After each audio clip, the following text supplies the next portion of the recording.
आज का जो चैप्टर है, आज जो पढ़ाई करनी है, अभ्यास 9 की पढ़ाई करनी है। और इसमें क्या दिया हुआ है, व्यंजकों का गुणनखंड। व्यंजकों का गुणनखंड हम पहले ये समझेंगे गुणनखंड होता क्या है। गुणनखंड होता क्या है, ठीक है। गुणनखंड क्या होता है, गुणनखंड क्या होता है और गुणज क्या होता है, ये दो चीज़ ध्यान देने वाली बात है।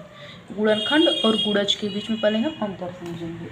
गुणज जब होता है, आप किसी संख्या का पहाड़ा लिख रहे हो, जैसे 1 2 का पहाड़ा, 2 दूना 4, 2 3 6, 2 4 8, 2 5 6 10, 2 6 12 डाट डाट डाट डाट, मतलब इनफाइनाइट तक हम लिख सकते हैं, यानी गुणज होता है। तो इस प्रकार से ये प्रूफ होता है कि जो गुणज होता है ये अनंत तक होता है। गुणनखंड क्या होता है, गुणनखंड जो होता है कि कोई संख्या दी रहे, जैसे कि 2 है। अब इसका गुणनखंड क्या हम कर सकते हैं, तो इसको हम ये किसी किसी वजह से 1 से और स्वयं से, यानी 1 और 2 से है। अब इसी प्रकार से हम 4 को ले रहे हैं, तो 4 का गुणनखंड क्या होगा, 4 का गुणज पूछेगा तो आप 4 का अगर गुणनखंड पूछा तो 4 का गुणन 4 किससे किससे कट रहा है, 1 से कट रहा है, 2 से का भी मल्टीपल है, और किससे है, 4 स्वयं का है। तो ये 1 2 4 ये 4 के गुणनखंड हो गए। लेकिन अभी यही 4 का गुणज पूछता तो अब क्या होता, 4 का गुणज क्या होता, तो 4 एकन्नम 4 दूना 8 4 3 12, तो हम 4 का पहाड़ा लिखते। गुणज का मतलब होता है टेबल, याद कर लीजिए। गुणनखंड का मतलब कि वो संख्या अपने से ही कितनी बार कट रही है, किस संख्या से कट रही है, वही चीज होता है गुणनखंड। इसलिए गुणनखंड जो है हमेशा, गुणनखंड क्या होता है, गुणनखंड जो है हमेशा क्या होता है, इनफाइनाइट नहीं होता है, ये लिमिट में होता है। देखिए इस 1 2 4 है ना, और ये क्या है, वो उस संख्या से क्या होती है, होती है नहीं, देखिए। तो ये चीज़ यहाँ पर हो गया, ये गुणनखंड हो गया, ये गुणज हो गया। लेकिन यहाँ पर हमें ये संख्याओं का गुणनखंड नहीं पढ़ना, हमें बीजी व्यंजक पढ़ने हैं, है ना। तो यहाँ पर एक चीज़ हम बता दें आपकी, जैसे कि गुणनखंड दिया हुआ है, हम गुणनखंड पे फोकस करेंगे। गुणज को समझ लीजिए, गुणज की ये चीज़ हम जनरल नॉलेज के लिए बता दिए। गुणज होता है टेबल, पहाड़ा को हम गुणज बोलते हैं। और गुणनखंड जो होता है, जब किसी संख्या को हम उसी संख्या से काटते हैं, 1 2 जैसे है ना, वो चीज़ होती है किसमें, गुणनखंड में। अब हम पढ़ रहे हैं यहाँ पे गुणनखंड, मेन टॉपिक गुणनखंड है ना। गुणनखंड, गुणनखंड में अब जैसे भी एक संख्या दी हुई है 30, 30 को हम किससे किससे काट सकते हैं, पहले 1 से कट सकता है, दूसरा 30 से स्वयं कट सकता है, और किसी संख्या से कट सकता है। 1 के बाद फिर 2 आता है, 2 से अगर हम इसमें भाग देंगे कितनी बार जा रहा है, 2, 2 से कट जाएगा। 3 से भी कट जाएगा। 4 से कटेगा, नहीं कटेगा। 5 से कट जाएगा। 6 से कट जाएगा। 7 से, 8 से, 9 से नहीं कटेगा। 10 से कट जाएगा। तो ये सब क्या जा रहे हैं, ये सब इसके गुणनखंड हैं। ये सब क्या हो रहा है, इसका गुणनखंड हो रहा है ना। लेकिन एक गुणनखंड ये भी होता है कि एक होता है, अब ये सब देखिए, जो गुणनखंड ये सब होते आ रहे हैं, है ना, ये सब क्या हो रहे हैं, इसके गुणनखंड हैं। अब चेक करेंगे कि किस किस संख्या से ये पूरा 30 डिवाइड हो जा रहा है ना। लेकिन हमें यहाँ पर काम भी जो करना है, तो ये अभाज्य गुणनखंड पे, अभाज्य गुणनखंड। अब अभाज्य गुणनखंड क्या होता है, इन पे फोकस करिए। ये सब तो गुणनखंड हो गए। अब अभाज्य गुणनखंड जब लग जाए तब ये क्या है, इसके ऐसे बहुत से हो सकते हैं। 10 हो गया, 10 के बाद फिर 15 से भी कट जाएगी ये संख्या, कट जाएगी नहीं। लेकिन अब आप एक चीज़ नोटिस करिए, अभाज्य गुणनखंड की जब बात आई तो नोटिस ये करिए कि इसमें कौन सी संख्या, जैसे कि 1 है, इसका फैक्टर हो पाएगा, नहीं। 30 का फैक्टर हो जाएगा, हाँ, यानी कि 30 का अगर हम गुणनखंड करेंगे तो इसका भी हो जाएगा, तो इसको छोड़िए, है ना। 2 पे आइए, 2 का हम गुणनखंड कर सकते हैं, तो 2 का गुणनखंड 1 और स्वयं 2 होगा, तो 1 को तो हम गुणनखंड में नहीं गिनते हैं, है ना। इसलिए अभाज्य में ये भी आ जाएगा, यानी अभाज्य गुणनखंड में कौन कौन आ जाएगा, 1 आ जाएगा, क्योंकि ऑलरेडी ले लिया। 2 आ गया। 3 का हम क्या गुणनखंड कर सकते हैं, 1 को हम नहीं लेते हैं ना, क्योंकि 1 गुणनखंड में नहीं गिना जाता है, तो हाँ 2 से शुरू करते हैं, 2 हो गया। अभाज्य गुणनखंड में 1 को नहीं लेते, क्योंकि 1 सबके साथ लगा रहता है। 2 हो गया। यहाँ पर क्या हो गया, फिर आ गई 3 आ गई। क्या 3 का हम गुणनखंड कर सकते हैं, नहीं। 3 केवल स्वयं से कटेगी, फिर हम 5 को ले सकते हैं। और कोई ऐसी संख्या है जिसको हम यहाँ पर लें और वो किसी से ना कटे? अगर हम 6 को ले रहे हैं, देखिए अगर हम 6 को ले रहे हैं तो 6 क्या सिर्फ 6 से कटती है और 1 से कटती है? नहीं, ये 2 से भी कट रही है और ये 3 से भी कट रही है, यानी 3 दूना 6 हो रहा है ना, हो रहा है। तो यानी कि ये 6 अभाज्य गुणनखंड नहीं है, तो हमें अभाज्य गुणनखंड केवल लेना है। इस प्रकार से जब ये 30 है, 30 के अगर गुणनखंड देखा जाए तो कई हैं, 1 है, 2 है, 3 है, 5 है, 6 है, 10 है, 15 है और 30 है ना। लेकिन हमें लेना क्या है? हमें लेना है अभाज्य गुणनखंड। क्या लेने हैं? अभाज्य गुणनखंड। अब हमें अभाज्य गुणनखंड जब लेना है तो अभाज्य गुणनखंड में क्या क्या आ जाएगा, ये आप नोटिस करिए। अभाज्य गुणनखंड में आ जाएगा, 1 को छोड़िए, 1 का तो हर किसी के साथ रहता है, इससे कोई मतलब नहीं है, ठीक है। एक अभाज्य गुणनखंड में क्या आ जाएगा? देखिए अभाज्य गुणनखंड में आ जाएगा 2, इसका गुणनखंड 2 के सिवा किसी से नहीं कटेगी, 3 हो जाएगा। ये बीच में मल्टीप्लाई चिन्ह लगा दिए, 2 हो गया, 3 हो गया और गुणे क्या हो गया? 5। और इस प्रकार से 30 का अभाज्य गुणनखंड क्या हो गया? 2 गुणे 3 गुणे 5, यानी 2 3 6 गुणे 5, 6 5 30 हो गया कि नहीं हो गया?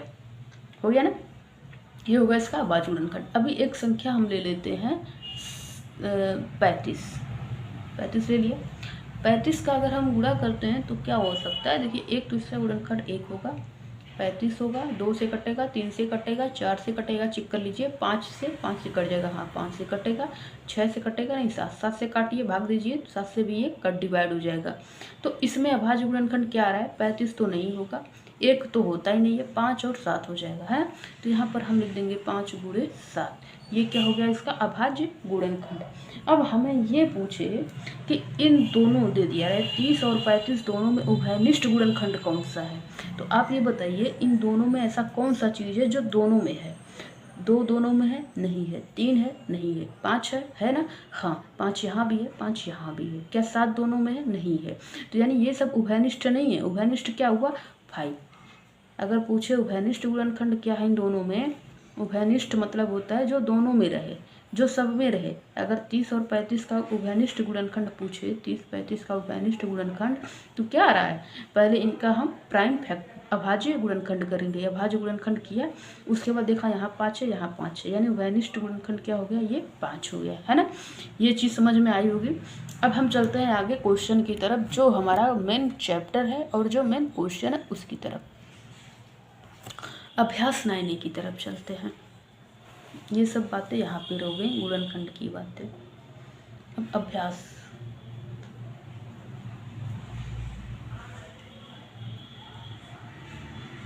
9A की चलते हैं। 9A क्वेश्चन नंबर दिया हुआ है पहला। देखिए क्वेश्चन दिया, दिए गए पदों को उभयनिष्ठ गुणनखंड लिखिए। पहला क्वेश्चन है उभयनिष्ठ गुणनखंड लिखना है। क्या लिखना है? उभयनिष्ठ गुणनखंड। उभयनिष्ठ गुणनखंड लिखने हैं, है ना। अब यहाँ हमको देखिए, ये तो था अंकों का था, लेकिन यहाँ हमें बीजी व्यंजक को लिखना है ना। तो यहाँ पहला क्वेश्चन है 7x और y, सेम प्रोसेस वही है। और ये क्या है? 35x² into y²। तो हमने क्या बोला? सबसे पहले इनका गुणनखंड करिए। 7xy का गुणनखंड क्या होगा? 7 किसी संख्या से कटती है क्या? नहीं कटेगी। ये 1 और 7 से कटेगी, तो 1 को लिखना नहीं है, 7 को लिखते हैं। 7 इसका मल्टीप्लाई यक्स तो सिर्फ यक्स से कटेगी, यक्स की कुछ नहीं, तो यक्स को ऐसे ही लिख देंगे। वाई है तो मल्टीप्लाई वाई कर दिया, हो गया। अब नीचे आता है दूसरी बार संख्या क्या दिया हुआ? 35x² और y² है। अब ये बताइए, फोकस करना है 35 किस किस से करता है। अभी हमने यहाँ ऊपर बताया 35 का, देखिए 1 से 35 से 5 गुणे 7, और हमने क्या बोला है? सिर्फ अभाज्य गुणनखंड ही लिखना है। तो अभाज्य गुणनखंड क्या हो गया?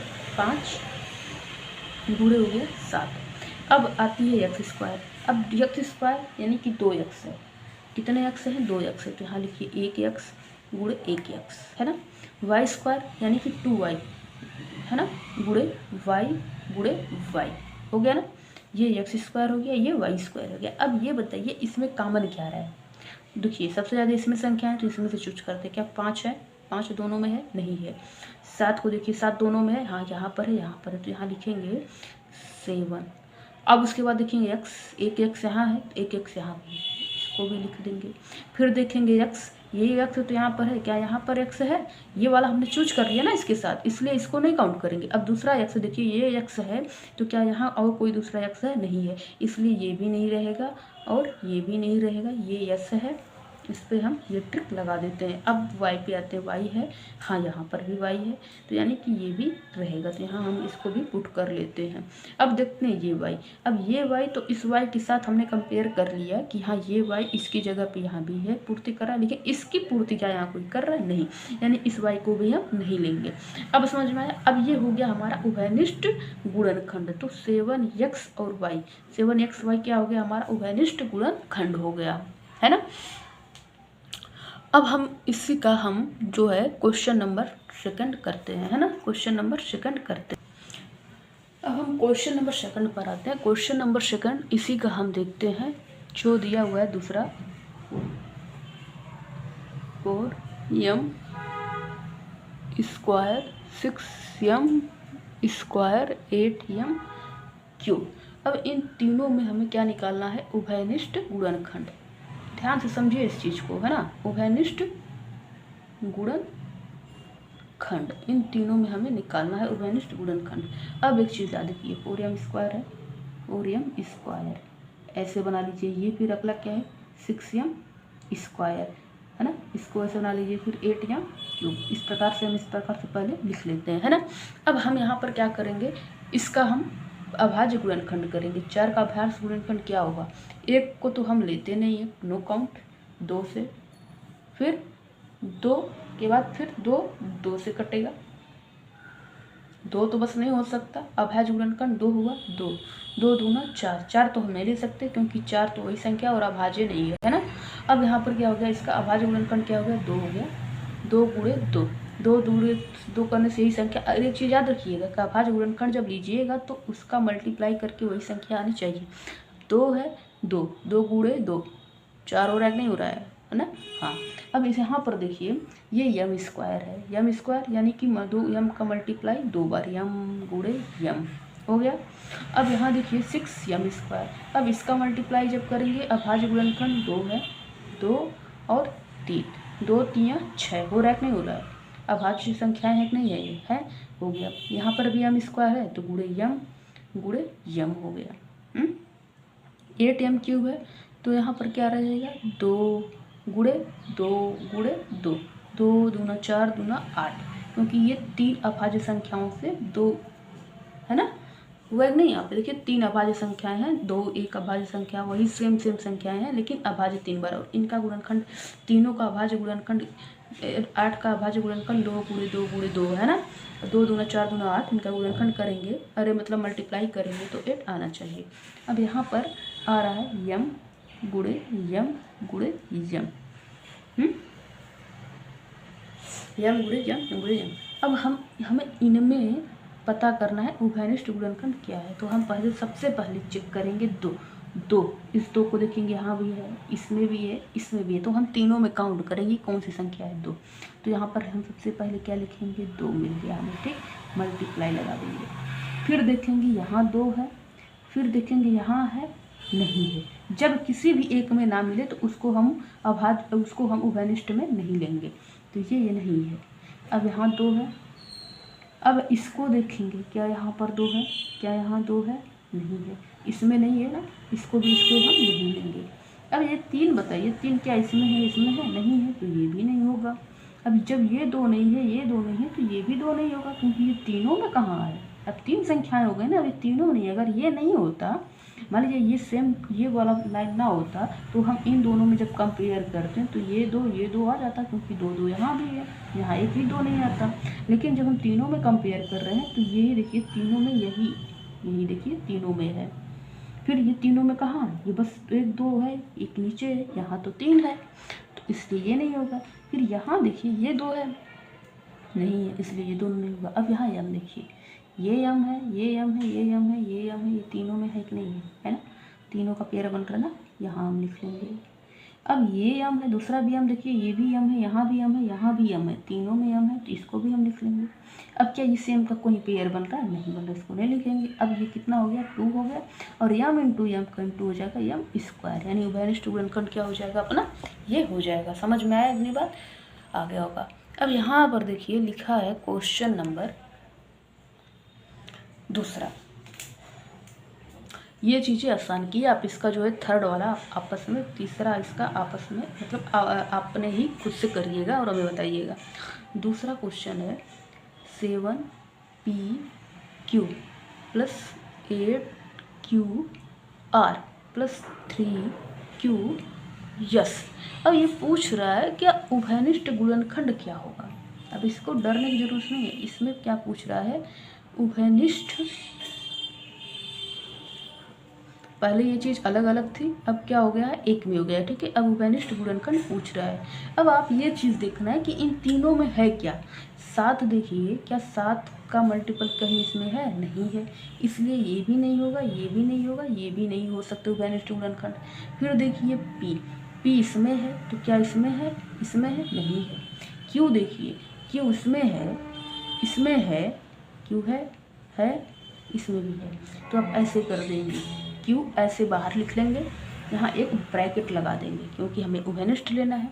तो जब Q बाहर लिख लेंगे तो अंदर क्या बचेगा? 7, और ये P हो जाएगा, और यही Q यहाँ बाहर आ गया ना, इसलिए लिखने की ज़रूरत नहीं है अंदर। फिर यहाँ पर क्या आ गया? 8 है, ये Q यही बाहर आया है ना, क्योंकि यही तीनों का एक Q लेना है ना इन तीनों में से। यहाँ पर बचा क्या? R। अब R कहीं था? इसमें नहीं था। फिर यहाँ से +3 था, क्या यही Q था? यहाँ बाहर आ गया। अब ये क्या बचा यहाँ पर? यस। अब पूछ रहा है उभयनिष्ठ गुणनखंड क्या है, तो आप ये बताओ जो इन तीनों में से हमने बाहर लिया वो क्या लिया? Q। इसलिए इसका जवाब क्या हो जाएगा? उत्तर क्या हो जाएगा? उत्तर हो जाएगा Q, है ना। उत्तर क्या हो जाएगा? Q। अब हम ऐसे ही चलते हैं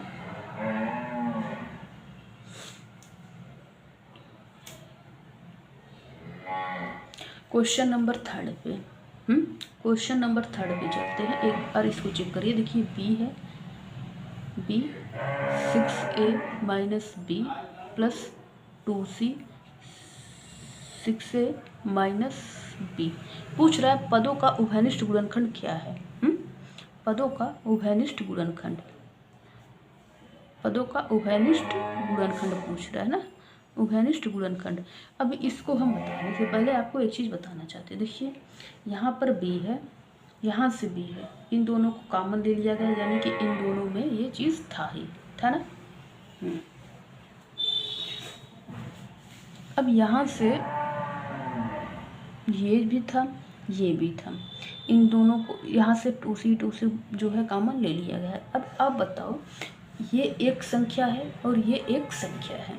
मैंने यहाँ जैसे बताया था, प्लस चिन्ह को एक अलग मानिए, इसको अलग मानिए, इसको अलग मानिए, जैसे सेम ऊपर प्रोसेस था, सॉरी सेम इसी प्रकार का प्रोसेस ये है। अब आप बताइए, ये B है, B कम ये 6A माइनस B, आपको क्या दिख रहा है? 6A माइनस B यहाँ भी दिख रहा है ना, और 6A माइनस B यहाँ भी दिख रहा है। तो ये दोनों यहाँ भी है, B क्या यहाँ है? नहीं है, ये दिख रहा है ना, यहाँ पर भी है और ये इसमें भी है। तो इन दोनों में ये उभयनिष्ठ हो गया कि नहीं, कॉमन हो गया कि नहीं। तो आप मूल पर मारेंगे 6A माइनस B क्या हो गया? अपना उभयनिष्ठ है। ये हो जाएगा आंसर, है ना।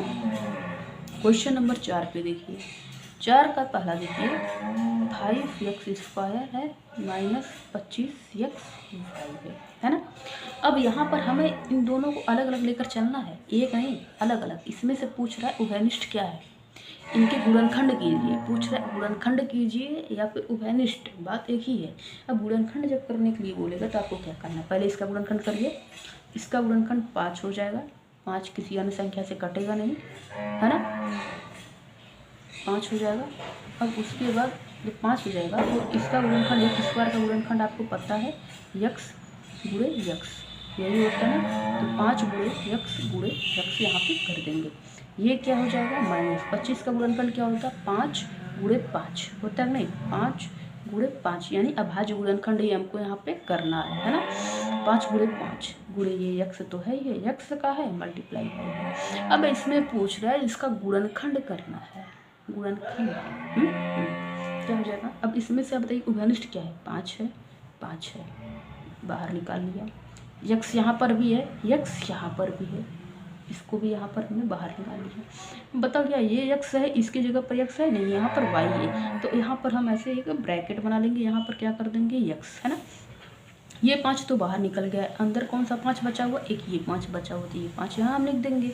यहाँ पर यक्स तो ये बाहर यहाँ आ गया है, ये वाई है तो यहाँ पर वाई लिख देंगे। तो यानी इसका गुणनखंड क्या हो जाएगा, 5x x माइनस 5y हो जाएगा। समझ में आया ये चीज़।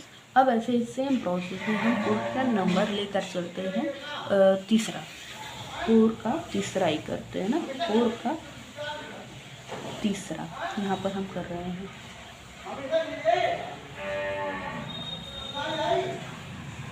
तीसरा 36a² b minus 16a² bc। इसको समझिए, 36 है, 36 का मल्टीप्लाई यानी कि इसका हम अभाज्य गुणनखंड क्या हो जाएगा, हमने बोला 6 हो जाएगा, फिर 6 गुणे 6 होगा, है ना। इसका गुणनखंड हम 6 गुणे 6 लिख सकते हैं, सॉरी ये भाज्य गुणनखंड नहीं है, ये भाज्य गुणनखंड है, बट यहाँ पर हम इसको 6 गुणे 6 लिख सकते हैं, है ना। क्यों लिख सकते हैं अभी हम इसका रीजन बता रहे हैं। 6 हो गया। अब इसको हम और छोटा कर सकते हैं, है ना, क्योंकि इसका अभाज्य गुणनखंड हमें लिखना है, तो 6 गुणे 6 तो हम पहले लिख दिए। यहाँ पर 6 को हम क्या लिख सकते हैं, 2 गुणे 3, फिर यहाँ पर हम 6 को क्या लिख सकते हैं, 2 गुणे 3 लिखना है, हमें अभाज्य गुणनखंड ही करना है ना। अब ये a² को क्या लिख सकते हैं, गुणे a लिख सकते हैं, b को क्या लिख सकते हैं, b, बस b, माइनस चिन्ह है तो माइनस लगा देंगे। ये 60 है तो 6 को 6 होगा, 6 गुणे 10 होगा। अब 6 का भाज्य गुणनखंड क्या लिखेंगे, 2 गुणे 3, है ना।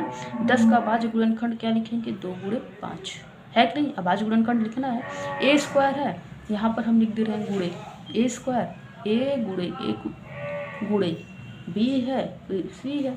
अब यहाँ हम देखते हैं कि इनमें क्या क्या आ रहा है ना। अब हम इनमें देते हैं इसमें कॉमन क्या क्या आ रहा है, 2 है, यहाँ भी देखिए 2 है, 2 लिख दीजिए। 3 है मल्टीप्लाई 3, ऐसे चिन्ह करके लिख लीजिए। ये 2 है, यहाँ भी 2 है, लिख लीजिए, लिख लिया। 3 है, यहाँ 5 है, तो ये दोनों होंगे, ऐसे कट्टे कुटक चिन्ह बना दीजिए, नहीं ये दोनों नहीं हैं। फिर ये a है, यहाँ पर a है ना नीचे, ये इसको हम लिख देंगे। फिर यहाँ पर a है, यहाँ पर a है, हम इसको भी लिख देंगे। फिर यहाँ b है और यहाँ भी b है, इसको भी लिख देंगे। यहाँ कुछ नहीं है, यहाँ c है, इसको हम नहीं लिखेंगे क्योंकि दोनों में कॉमन नहीं है। अब हम ये यहाँ पर नहीं लिखेंगे, फिर यहाँ पर हम क्या बना देंगे, ऐसे ये चिन्ह एक ब्रैकेट।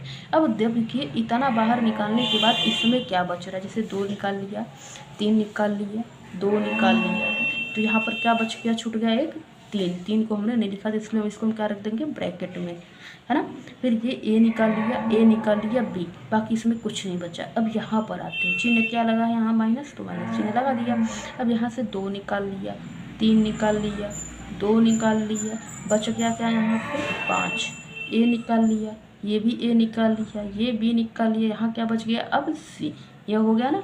अब यहाँ पर इसका मल्टीप्लाई कर दीजिए, 2 3 6 दूना 12, ये हो जाएगा 12, a का a में मल्टीप्लाई हो जाएगा तो a², और ये हो जाएगा b, और ये हो जाएगा 3 माइनस 5c। बस करना यही है, यही हो जाएगा आपका आंसर। आशा करते हैं वीडियो में कुछ समझ में आया होगा कि कैसे क्या करना है बीजीय गुणनखंड, और आप जो अगला क्वेश्चन ऐसे ही करके हमें भेजिएगा कोर्स तक, फिर हम नेक्स्ट वीडियो में आपको इसको समझा देंगे।